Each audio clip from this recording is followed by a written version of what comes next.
किसी गांव में एक बूढ़ा चोर रहता था। उसने अपने बेटे को भी चोरी की विद्या सिखाकर चोरी में निपुण कर दिया था। अब बेटा चोरी करता और दोनों बाप बेटा आराम से जीवन बिताते। बूढ़े चोर ने बेटे को सख्त हिदायत दी थी कि साधु संत की बातों में नहीं आना, कहीं सत्संग हो रहा हो तो वहाँ मत रुकना। एक दिन चोर के बेटे ने सोचा, क्यों नहीं राजा के महल में ही हाथ साफ कर दिया जाए, और वह महल की ओर बढ़ गया।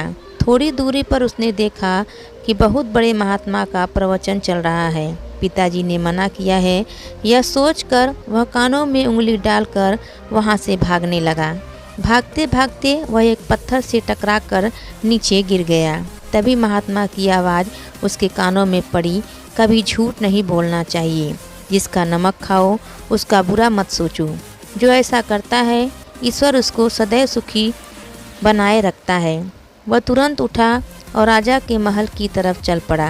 राजमहल पहुंचकर जैसे चोर ने महल के द्वार को पार करना चाहा, तुरंत दरबार ने पूछा, अरे कौन हो तुम? इतना सुनते ही चोर को महात्मा का उपदेश याद आया। झूठ नहीं बोलना चाहिए। चोर ने उत्तर दिया, मैं चोर हूँ। दरबार ने कहा, अच्छा जाओ। चोर ने सोचा राजमहल का नौकर मजाक कर रहा है।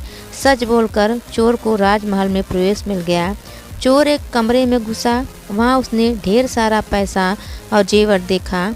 उसने एक थैले में सब धन भर लिया और दूसरे कमरे में घुस गया। वहाँ अनेक प्रकार का भोजन रखा था। वह खाना खाने लगा। खाना खाने के बाद वह थैला उठाकर चलने लगा कि तभी फिर महात्मा का उपदेश याद आया, जिसका नमक खाओ उसका बुरा मत सोचो। चोर ने सोचा खाने में नमक भी था, अतः मुझे राजा का बुरा नहीं सोचना चाहिए। इतना सोचकर वह वापस चल पड़ा।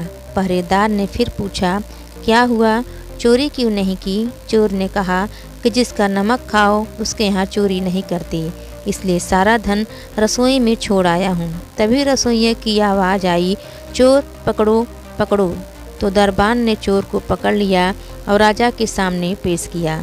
पूछने पर राजा के सामने चोर ने कहा, मैंने तो सत्य कहा महाराज कि मैं चोर हूँ, किंतु मैंने आपका भोजन खा लिया था और जिसका नमक खाते हैं वहाँ चोरी नहीं की जाती, अतः मैं धन छोड़कर भाग रहा हूँ।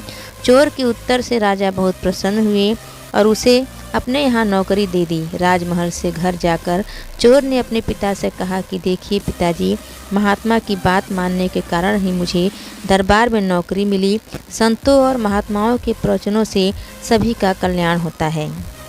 दोस्तों, आपको कहानी कैसी लगी कमेंट में अवश्य लिखें। धन्यवाद।